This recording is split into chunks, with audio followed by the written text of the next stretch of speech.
लो जी, NCERT miscellaneous का relation function का question है ये। और first question, show that the function this F. कई बार ना बच्चे इस चीज को नोटिस नहीं कर पाते कि function from A to B में, सर ए सेट तो डोमेन होता है और बी सेट होता है कोडोमेन।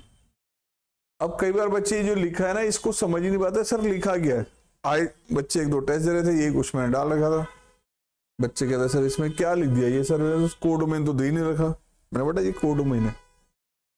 तो इसमें कह रहे कि ये डोमेन तो दे दिया सेट ऑफ रियल नंबर्स, और कोडोमेन दिया गया जिसमें कह रहा है एक्स की वैल्यूज है रियल नंबर्स फ्रॉम -1 to 1, यानी कि नंबर लाइन पे -1 से लेके 1 तक की जितनी भी वैल्यूज आती हैं फ्रैक्शन में, जितनी भी वैल्यूज फ्रैक्शन में आ रही हैं सब हमारे नंबर लाइन की वैल्यूज इसमें इन्वॉल्व है, राइट। तो ये आपके पास जो डोमेन आपको दिया गया वो तो क्लियर है सर, एफ दिया गया फ्रॉम आर टू इंटरवल है ये ओपन इंटरवल -1, एंड फंक्शन आपको जो डिफाइन करके दे रहा है बेटा जी वो ये है x अपॉन में 1 प्लस मॉड x।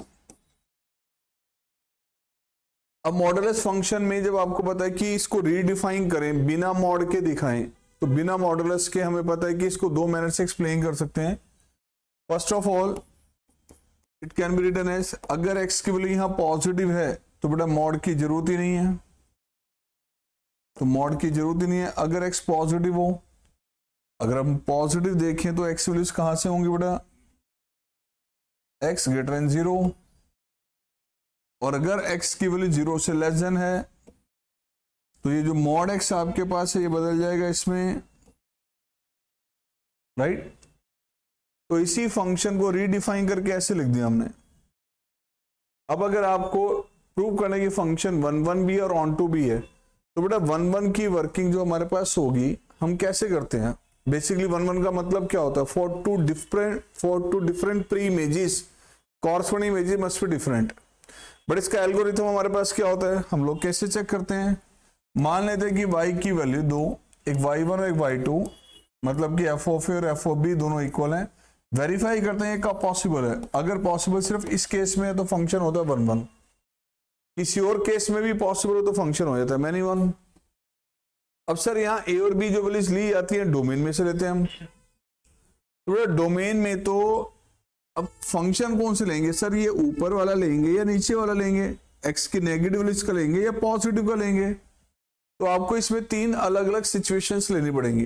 पहला ये कि ए और बी जो हम ले रहे हैं एक्स की दो वैल्यूज, दो आर्बिट्रेरी एलिमेंट्स दोनों नेगेटिव हैं, तो ऐसे केस में फंक्शन फिर ये होगा। अगला केस जिसमें x की दोनों वैल्यू से आर्बिट्ररी दोनों पॉजिटिव हैं, फिर फंक्शन हम ये यूज करेंगे। और ऐसा भी हो सकता है कि एक पॉजिटिव है दूसरा नेगेटिव है, मतलब फिर दोनों को साइमल्टेनियसली एक साथ लेके चलना पड़ेगा। तो देयर विल बी 3 सिचुएशंस। तो पहला केस अगर हम यहां पर लेते हैं तो ध्यान से देखिए बेटा, case number 1, let A and B be two arbitrary elements belongs to set domain R, where मान लिया दोनों ही वैल्यूज A और B नेगेटिव हैं, दोनों ही नेगेटिव हैं। जब दोनों नेगेटिव है तो फंक्शन ये था बेटा, आपने इक्वेट किया f of A is equal to f of B। इसका मतलब ये आगे बेटा A upon 1 minus A is equal to B upon 1 minus B. जब दोनों नेगेटिव है तो फंक्शन ये यूज किया जाएगा, इसका रोल ही नहीं है हमारे पास। अब क्रॉस मल्टीप्लाई करें तो क्या आ रहा है result, a minus A B is equal to B minus A B. तो ए बी से ए बी एलिमिनेट, रिजल्ट आ गया बेटा a is equal to B. Sir यहां तो कंडीशन सेटिस्फाई हो रही है, यस अभी पहले केस में तो सेटिस्फाई हो रही है। यहां आप ये नहीं कह सकते फंक्शन 1 है, जब तीनों सिचुएशन एक साथ सेटिस्फाइड होंगी तभी फंक्शन 1 होगा। Now case number 2, let A and B belongs to set R where both are positive मान लिया दोनों की वैल्यू 0 और 0 से ग्रेटर होती हैं। अब अगर दोनों इस कंडीशन के अकॉर्डिंग लिए हैं तो फंक्शन तो ये यूज किया जाएगा बच्चों। नाउ एफ ऑफ ए और एफ ऑफ बी को आपने इक्वेट किया, एफ ऑफ ए और एफ ऑफ बी इसके अकॉर्डिंग आपने कैलकुलेट किए। It means a upon 1 plus A is equal to B upon 1 plus B, cross multiply किया तो a plus A B is equal to B plus A B. तो प्यारे बच्चों ए B से A B हो गया कैंसिल आउट, a आ गया b के इक्वल। यहां भी कंडीशन सेटिस्फाई होगी। अब तीसरा केस जो हमें लेना बेटा, थर्ड केस के अकॉर्डिंग हम एक वैल्यू लेंगे इस कैटेगरी में से, दूसरी इस कैटेगरी में से। एक ले लिया नेगेटिव वैल्यू, दूसरी पॉजिटिव। तो मान लीजिए ए आपके पास है नेगेटिव, लेट ए आपने लिया नेगेटिव एंड बी ले लिया पॉजिटिव। तो बेटा यहां नोटिस करें एफ ऑफ ए क्या आएगा, अगर ए नेगेटिव है तो ए अपॉन 1 माइनस ए, और बी इसके अकॉर्डिंग आपने लिया तो F of B sir B upon 1 plus B. B इसके अकॉर्डिंग लेंगे तो फंक्शन आपके पास ये बनेगा बेटा, this is F of B and this is F of A. अब थर्ड सिचुएशन में एफ ऑफ ए और एफ ऑफ बी इक्वल नहीं ले सकते। हम आमतौर पे क्या लेते हैं एफ ऑफ ए और एफ ऑफ बी और चेक करते हैं is equal to B.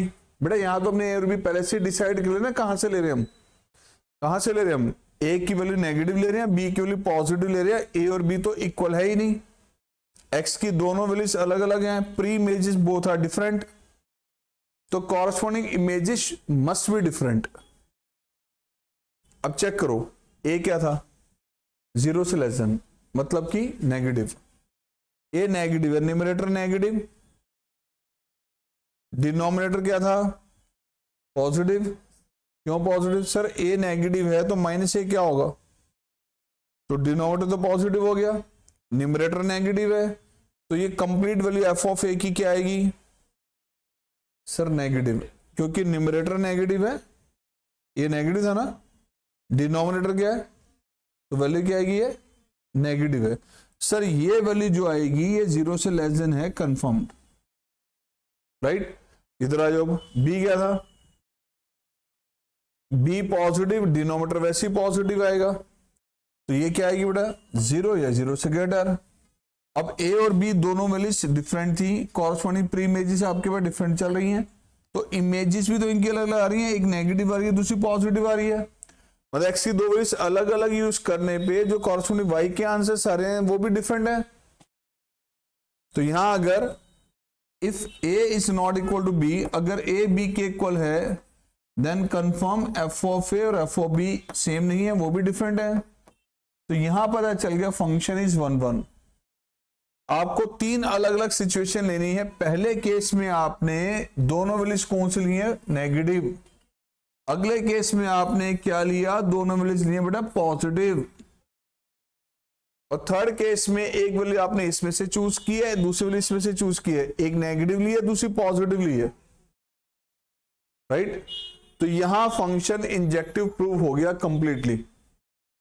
This is a वे, जब भी फंक्शन ऐसे रीडिफाइन करके दो अलग अलग केसेस में डिवाइड हो जाएगा तो इंजेक्टिविटी की वर्किंग इस मैनर से होगी। ओके, अब चलते हैं इसकी सर्जेक्टिविटी पे। और सर्जेक्टिविटी के लिए बेटा फंक्शन आपके पास क्या चल रहा था, ये फंक्शन था बेटा x over 1 minus X when x is less than 0 and x upon 1 plus X when x is greater than equal to 0। Function क्या था हमारा, फ्रॉम R2 माइनस 1, 1। क्या domain set of real number है sir, yes बिल्कुल है। तो ऐसे case में आप लोगों ने रेंज निकालनी है और चेक करना है कि इसको डोमेन के इक्वल है या नहीं। चलो चेक करते हैं। जब x की वैल्यू बेटा हमारे पास जो है नेगेटिव है, जब x 0 से लेस देन है तो फंक्शन आपके पास था x ओवर 1 माइनस एक्स, यानी बेटा y किसके इक्वल था, x अपॉन में 1 माइनस एक्स। रेंज निकालने के लिए क्या करते हैं हम, सबसे पहले x को y के टर्म में कन्वर्ट। तो चलो आओ x को y के टर्म में कन्वर्ट करें। Cross multiply y is equal to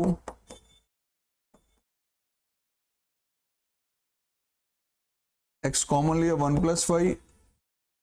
प्यारे बच्चों ये आ गया देखो x y के टर्म में, ये आ गया x y के टर्म में कन्वर्ट हो गया।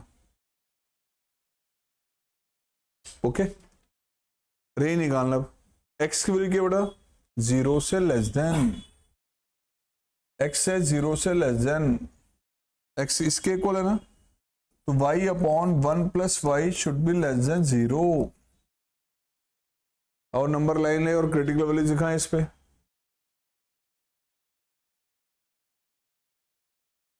-1 आ गया और एक 0 आ गया। इधर दिस और दिस और दिस, कौन सी वाई की वैल्यू है वो चेक करना है। क्रॉस मल्टीप्लाई मत कर देना, शायद भूल गए हो लीनियर इनइक्वालिटीज का कंसेप्ट। जब भी इनइक्वालिटी की फॉर्म में डिनोमिनेटर आपके पास वेरिएबल टर्म हो तो आपको ये नहीं पता कि ये वैल्यू पॉजिटिव है या नेगेटिव है, गलती से मल्टीप्लाई मत कर देना बस, ठीक है।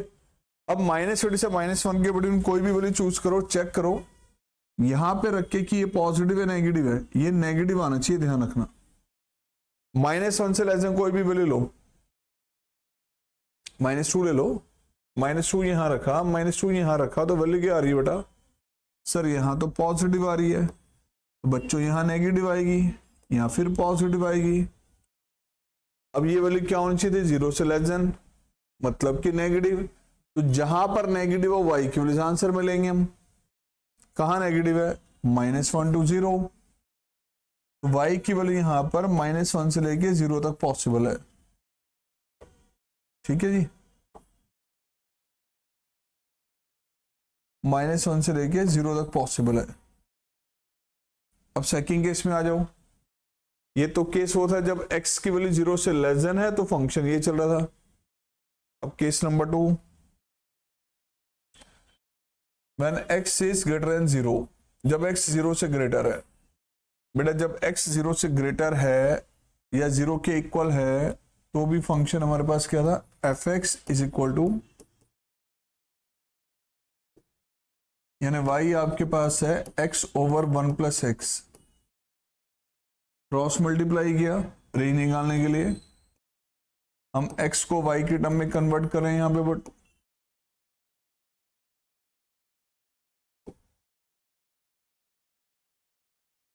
तो बेटा यहां से x आ गया y अपॉन 1 माइनस वाई।